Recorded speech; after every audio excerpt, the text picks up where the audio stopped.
Hi dears, അസ്സലാമു അലൈക്കും. Welcome to grand kitchen. Grand കിച്ചൻ്റെ പുതിയൊരു വീഡിയോയിലേക്ക് എല്ലാവർക്കും സ്വാഗതം. അപ്പോൾ ഇന്ന് ഞാൻ ഉണ്ടാക്കാൻ പോകുന്നത് നല്ല ഇൻസ്റ്റൻ്റായിട്ട് നമുക്ക് കഴിക്കാൻ പറ്റിയൊരു മാങ്ങ അച്ചാറിൻ്റെ റെസിപ്പിയുമായിട്ടാണ്. അപ്പോൾ എല്ലാവരും വീഡിയോസ് മാക്സിമം സ്കിപ്പ് ചെയ്ത് തന്നെ കണ്ടു നോക്കാം. നമുക്ക് എളുപ്പത്തിൽ തന്നെ നല്ല ടേസ്റ്റി ആയിട്ട് ഒരുപാട് കാലം നമുക്ക് വർഷങ്ങളോളം കേടാകാതെ നമുക്ക് എടുക്കാൻ പറ്റിയൊരു മാങ്ങ അച്ചാറാണ്. അപ്പോൾ എല്ലാവരും ഒന്ന് കണ്ടിട്ടൊന്ന് സപ്പോർട്ട് ചെയ്യണേ.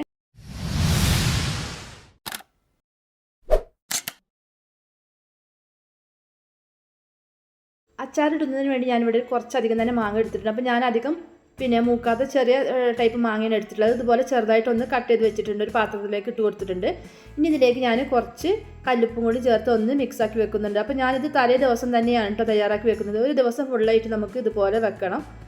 അപ്പോൾ നല്ല ടേസ്റ്റ് ആയിരിക്കും നമ്മൾ അച്ചാറിടുന്ന സമയത്ത്. അങ്ങനെ ഞാൻ ഈ മാങ്ങ വെച്ചിട്ട് ഒരു ദിവസമായിട്ട് പിറ്റേന്നാണ് ഞാൻ നോക്കുന്നത്. അപ്പോൾ നല്ല കറക്റ്റായിട്ട് വന്നിട്ടുണ്ട്. ഇനി നമുക്ക് അച്ചാർ ഉണ്ടാക്കാൻ തുടങ്ങാം.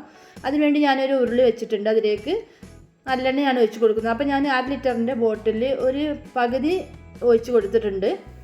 അപ്പം നമ്മൾ നല്ലെണ്ണയിൽ തന്നെ ഉണ്ടാക്കാൻ ശ്രദ്ധിക്കണം. നമുക്ക് കേടാകാതെ ഒരുപാട് കാലം നമുക്ക് സൂക്ഷിക്കാൻ പറ്റും. ഇനി എണ്ണ ചൂടായിട്ട് വരുമ്പോൾ നമുക്ക് ഇതിലേക്ക് 1 ടീസ്പൂണ് ഉലുവ, 1 ടീസ്പൂണ് കടുകും കൂടി ഒന്ന് പൊട്ടിച്ചെടുക്കാം. ഇനി ഇതിലേക്ക് ഞാൻ 100 ഗ്രാം വീതം പച്ചമുളക്, ഇഞ്ചി, വെളുത്തുള്ളി അപ്പോൾ അതും കൂടി ഇതിലേക്ക് ഇട്ട് കൊടുക്കുന്നുണ്ട്. എന്നിട്ടിത് നല്ല മൂപ്പിച്ചെടുക്കാം. നമ്മുടെ ഈ വെളുത്തുള്ളിയും പച്ചമുളകും ഇഞ്ചിയൊക്കെ ചെറുതായിട്ട് അരിഞ്ഞിട്ട് വേണം ചേർത്ത് കൊടുക്കാൻ. ഇനി ഇതിലേക്ക് കുറച്ച് കറിവേപ്പിലയും കൂടി ചേർത്ത് കൊടുക്കുക. നല്ല ഫ്രഷ് കറിവേപ്പില ചേർത്ത് കൊടുക്കുക. അതിനുശേഷം നമുക്കിതൊന്ന് നന്നായിട്ട് തന്നെ ഒന്ന് മൂപ്പിച്ചെടുക്കാം. അപ്പോൾ നമ്മുടെ കറിവേപ്പിലയും അതുപോലെ തന്നെ ഇഞ്ചി, വെളുത്തുള്ളി, പച്ചമുളകൊക്കെ നന്നായിട്ട് തന്നെ മൂത്ത് വന്നിട്ടുണ്ട്. ഇനി നമുക്ക് ഫ്ലെയിം ഓഫാക്കാം. അതിനുശേഷം ചൂടാറിയതിന് ശേഷം മസാല ചേർത്ത് കൊടുക്കാം. ഇല്ലെങ്കിൽ നമ്മുടെ മസാല പെട്ടെന്ന് തന്നെ കരിഞ്ഞു പോകും കേട്ടോ.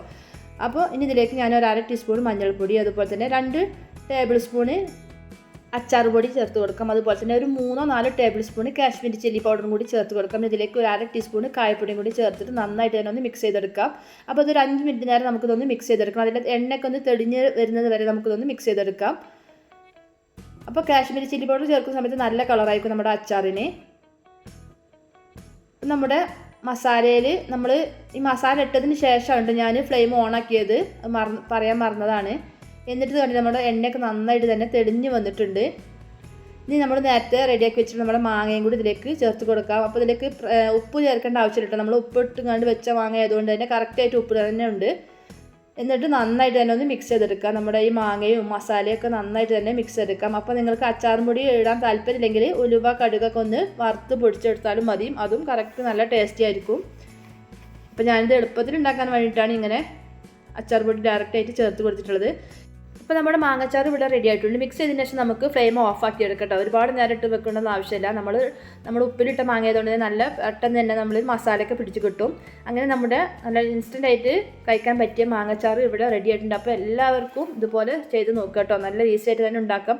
വർഷങ്ങളോളം കേടാകാതെ ഇരിക്കും. ഞാൻ ഇതുപോലെയാണ് തയ്യാറാക്കി വെക്കുന്നത്. ഇപ്പോൾ ഞാൻ ഒരു കൊല്ലം മുന്നേ ഇട്ട അച്ചാറും ഇതുവരെ ഒന്നും ആകാതെ ഉണ്ട്. നമ്മൾ ഫ്രിഡ്ജിൽ വെക്കേണ്ട ആവശ്യമൊന്നുമില്ല. എണ്ണ നന്നായിട്ട് തന്നെ ചേർത്ത് കൊടുക്കണം നമ്മൾ അച്ചാറിടുന്ന സമയത്ത്. അപ്പോൾ ഒരിക്കലും നമുക്ക് ചീത്തയാവില്ല കേട്ടോ. അതിൻ്റെ മേലെ പൂപ്പലൊന്നും വരില്ല. ഇനി ഇതിലേക്ക് ലാസ്റ്റായിട്ട് കുറച്ച് ഞാൻ വിനീഗറും കൂടി ഒഴിച്ച് കൊടുക്കുന്നുണ്ട്. അപ്പോൾ നിങ്ങൾക്ക് എത്രയാണോ ഗ്രേവി വേണ്ടത് അതിനനുസരിച്ച് വിനീഗറും കൂടി ഒഴിച്ച് കൊടുക്കുക. നമ്മൾ ചൂടായതിന് ശേഷമാണ് കേട്ടോ അതൊക്കെ ചേർത്ത് കൊടുക്കുന്നത്. അപ്പോൾ നല്ല കണ്ടാൽ തന്നെ വായിൽ വെള്ളം വരുന്ന മാങ്ങച്ചാർ ഇവിടെ റെഡി ആയിട്ടുണ്ട് കേട്ടോ. അപ്പോൾ എല്ലാവരും നമ്മുടെ ചാനലൊന്ന് സപ്പോർട്ട് ചെയ്യുക. അപ്പോൾ നമ്മുടെ ചാനൽ ആദ്യമായിട്ട് കാണുന്ന കൂട്ടുകാരാണെങ്കിൽ ഒന്ന് സബ്സ്ക്രൈബ് ചെയ്ത് സപ്പോർട്ട് ചെയ്യണേ. തൊട്ടടുത്തുള്ള ബെൽ ബട്ടൺ കൂടി എനേബിൾ ചെയ്ത് അതിൽ ഓൾ ഓപ്ഷൻ ഇടുകയാണെങ്കിൽ ഞാൻ വീഡിയോ ഇടുന്ന സമയത്ത് അപ്പോൾ തന്നെ നിങ്ങൾക്ക് അതിൻ്റെ നോട്ടിഫിക്കേഷൻ കിട്ടുന്നതാണ്. അപ്പോൾ എല്ലാവരും ട്രൈ ചെയ്ത്, അതുപോലെ തന്നെ നിങ്ങൾക്ക് എൻ്റെ വീഡിയോ ഇഷ്ടപ്പെടുകയാണെങ്കിൽ ഒന്ന് ലൈക്ക് ചെയ്യാനും കമൻറ്റ് ചെയ്യാനും ഷെയർ ചെയ്ത് സപ്പോർട്ട് ചെയ്യാനൊന്നും മറക്കരുത്. അപ്പോൾ നെക്സ്റ്റ് വീഡിയോ നല്ലൊരു അടിപൊളി റെസിപ്പിയുമായിട്ട് വീണ്ടും കാണാം. അതുവരെ എല്ലാവർക്കും ബൈ. Thank you.